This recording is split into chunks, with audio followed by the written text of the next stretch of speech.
Ya, pada saat ini kita akan belajar tentang perubahan zat. Tujuannya masih sama yang seperti kemarin. Ketika kalian menyelesaikan bab ini, kalian bisa mengerti bagaimana itu sifat-sifat zat, kemudian dapat menjelaskan tentang perubahan zat, kemudian dapat menjelaskan tentang adhesi dan kohesi. Ya, kemarin Bapak memberi tugas untuk kalian suruh membaca tentang perubahan fisis ya. Perubahan fisis adalah perubahan suatu zat yang tidak menghasilkan zat jenis baru. Ini adalah percobaan salah satu perubahan zat ya. Biasanya di beberapa buku juga menyebutkan bahwa perubahan fisis ini adalah perubahan fisika ya. Berarti perubahan fisika atau fisis adalah perubahan yang tidak menghasilkan zat baru.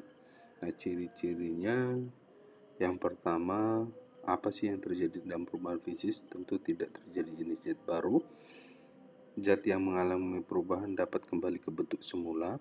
Kemudian perubahan terjadi hanya diikuti perubahan sifat fisisnya. Pada pertemuan sebelumnya kita sudah belajar apa sih perubahan fisis, perubahan sifat fisis ya, yang terkait dengan titik didih, titik lebur pada pertemuan sebelumnya. Nah, contoh perubahan fisis yang pertama perubahan bentuk. Beras ditumbuk menjadi tepung ya. Kemudian batu dipecah menjadi kerikil, menjadi bagian kecil. Ini adalah perubahan fisis ya, perubahan bentuk. Bentuknya saja berubah, tapi struktur dari zat tersebut tidak berubah. Yang kedua adalah perubahan wujud.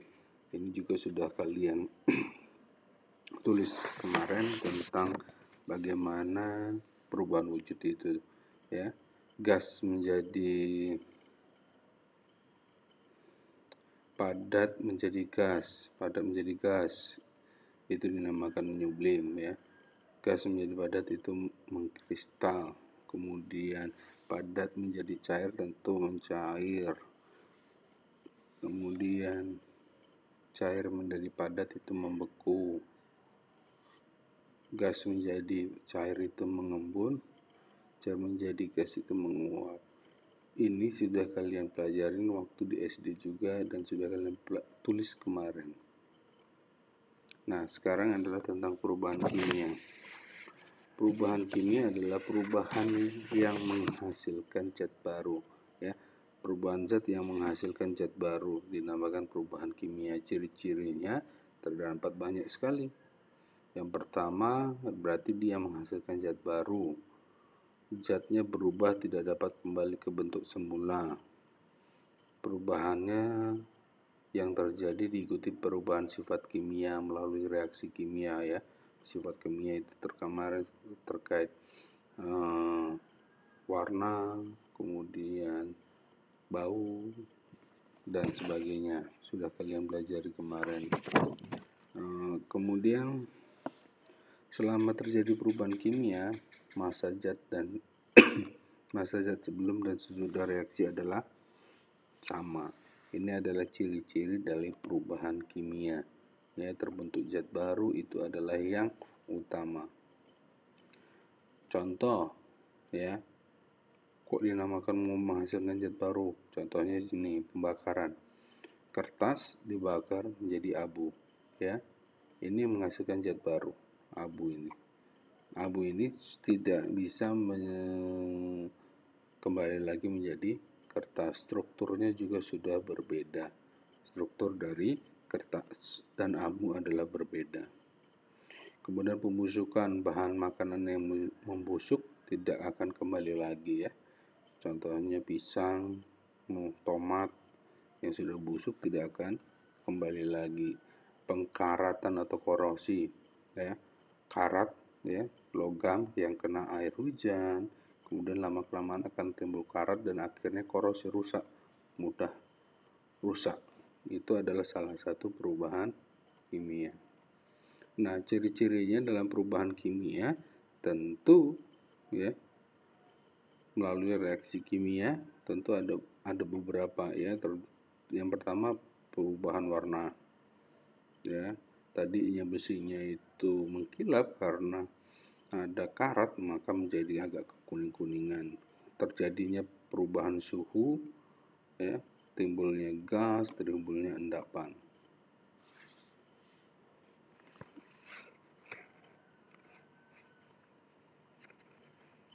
Nah, contohnya ini terjadinya warna, ya tadi sudah Bapak jelaskan kalau terjadinya perubahan suhu. Ini adalah larutan asam klorida ditambahkan dengan natrium hidroksida. Nanti dia akan naik suhunya, ya. Atau kamu dulu waktu kecil pernah ya karbit dimasukkan ke air, maka dia akan, selain dia tambah suhunya, akan timbul gas, ya. Kemudian larutan timbel direaksi dengan kalium menghasilkan endapan-endapan. Itu semacam ada di bawah, di larutan tersebut ada kayak semacam pasir atau apa gitu yang mengendap gitu, ya. Jadi tadinya larutan, dia menghasilkan suatu padatan, itu adalah endapan. Nah, dari reaksi-reaksi kimia tersebut, maka ada suatu ilmuwan yang namanya Lavoisier itu mengungkapkan bahwa di dalam reaksi kimia, ya,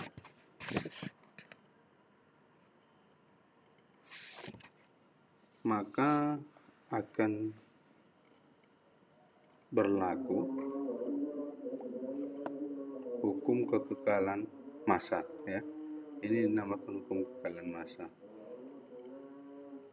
Berbunyi bahwa massa zat sebelum dan sesudah reaksi adalah tetap. Massa zat sebelum reaksi adalah tetap. Contoh di sini ada perumpamaan reaksi, ya. Reaksinya ada A ditambah B, zat A ditambah B, maka hasilnya C dan D, ya. Misalnya dua larutan, ya, tadi kalium dengan timbel dilarutkan, maka menjadi endapan kuning timbel iodida, ya. A dan B ditambah, kemudian hasil reaksinya adalah C dan D, maka penjumlahan ini dengan ini adalah sama. Massa A ditambah B sama dengan massa C ditambah D, ya. Massa C ditambah D. Ini adalah hukum kekekalan massa, di mana massa sebelum zat reaksi dan sesudah reaksi adalah sama. Nah, bagaimana ini terjadi? Itu hasil dari pengamatan Lavoisier terhadap beberapa pengamatan dia terhadap reaksinya. Jadi, dalam sebuah reaksi kimia, massa zat dan sebelum dan sesudah itu sama. Artinya tidak ada pengurangan dari massa tersebut, atau jumlah materinya tidak ada yang berubah, ya. Tidak ada yang berubah, hanya berubah pada susunan dari zat tersebut. Bagaimana susunan zat tersebut? Nih, zat-zat akan berubah susunan atau komposisinya, sedangkan banyaknya zat adalah tetap. Ini adalah susunan partikel dalam zat, ya. Kalau padat seperti ini, cair seperti ini, gas seperti ini, ya. Bagaimana susunan partikel pada zat padat? Ternyata dia adalah susunannya semakin rapat, kemudian teratur, jarak antar partikelnya dekat, teratur.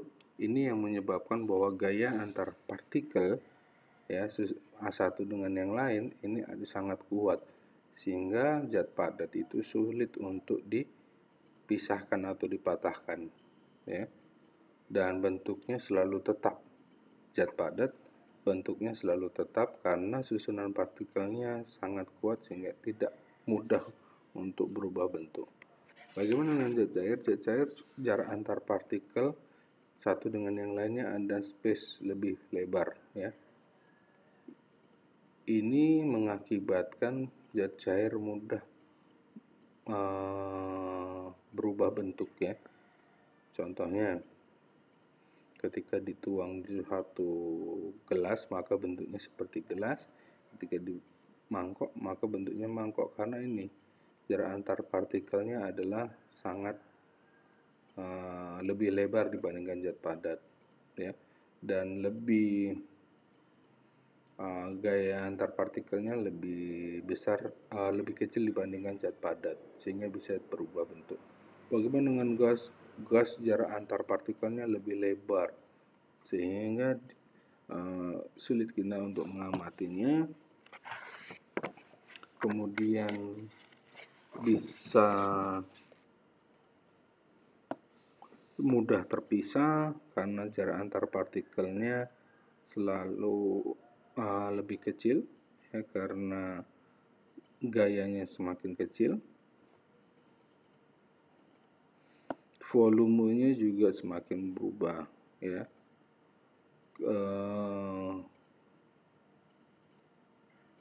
sesuai dengan bentuknya sama seperti cair. Namun gas sifatnya mudah mengalir karena gaya antar partikelnya semakin lebar dan semakin kecil, sehingga mudah dihembuskan. Ini adalah gas. Ini susunan partikelnya padat itu tetap susah. Kalau cair sudah bisa mengikuti wadahnya ya. Kalau gas ini sangat rentan sekali karena gaya antar partikelnya semakin lemah. Ya, demikian susunan partikel dan perubahan zat, terutama perubahan kimia yang kalian pelajari. Ya, jika ada pertanyaan terkait perubahan kimia, silahkan kalian anak-anak Bapak tinggalkan pesan di kolom komentar. Selamat belajar.